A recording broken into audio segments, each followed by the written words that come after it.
Obama will try more diplomacy on Syria but warns U.S. doesn't do pinpricks. World News. MSN. Outlook. More autos. My MSN. Video. Careers and jobs. Personals. Weather. Delish. Quotes. White pages. Games. Real estate. Wonderwall. Horoscopes. Shopping. Yellow pages. Local edition. Traffic. Feedback. Maps and directions. Travel. Full MSN index. Bing. NBEnews.com. Today. Nightly news. Meet the press.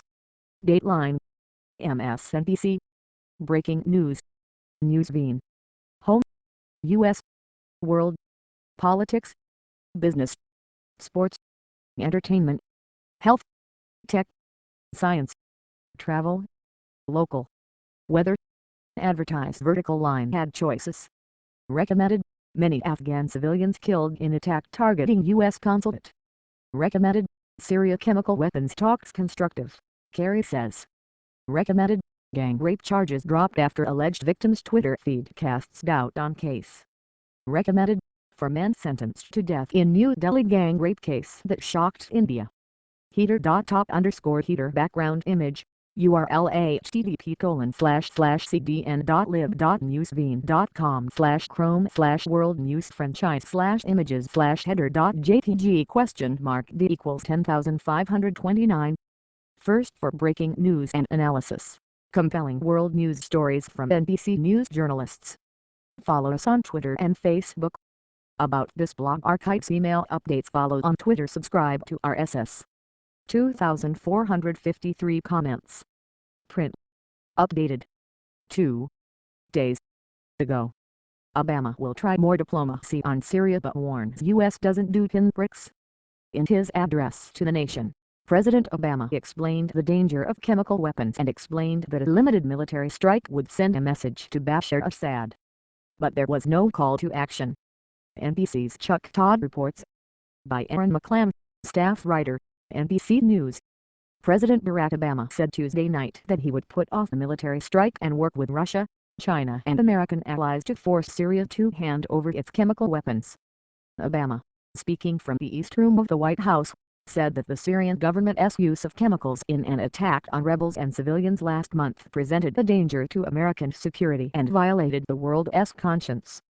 The president, arguing a moral case to a country weary by a decade of war, invoked gruesome images from the August 21 attack outside the Syrian capital.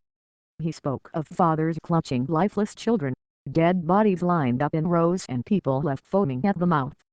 Advertise vertical line ad choices. Sometimes resolutions and statements of condemnation are simply not enough, he said. What kind of world will we live in if the United States of America sees a dictator brazenly violate international law with poison gas and we choose to look the other way? Read the full transcript of the speech. Obama said he would work with other countries to pressure Syria to put its chemical weapons under international control and ultimately destroy them, a proposal that reshaped both the crisis and the president's address over 2 furious days of diplomacy. Syrian rebels have told NBC's Richard Engel that President Bashar Assad has gotten away with killing hundreds of civilians with chemical weapons. But Obama said he would order the military to stay in place in the region and to keep pressure on Bashar Assad, the Syrian leader, who the United States says ordered the attack against his opponents in Syria's civil war. Obama pledged not to send American troops into Syria but warned the United States military doesn't do pinpricks. Even a limited strike will send a message to Assad that no other nation can deliver. The president said American security was put at risk by the chemical attack. He said failing to respond would encourage Assad to use chemical weapons again, embolden other tyrants around the world and endanger U.S. allies, including Turkey, Jordan and Israel. He said the United States could not be the world's police, but when, with modest effort and risk, we can stop children from being gassed to death and thereby make our own children safer over the long run, I believe we should act. That's what makes America different. That's what makes us exceptional. Public opinion polls have also showed consistent opposition to American military involvement in Syria. In a poll released Tuesday by NBC News and The Wall Street Journal, 58% of respondents said their member of Congress should vote against authorizing force, compared with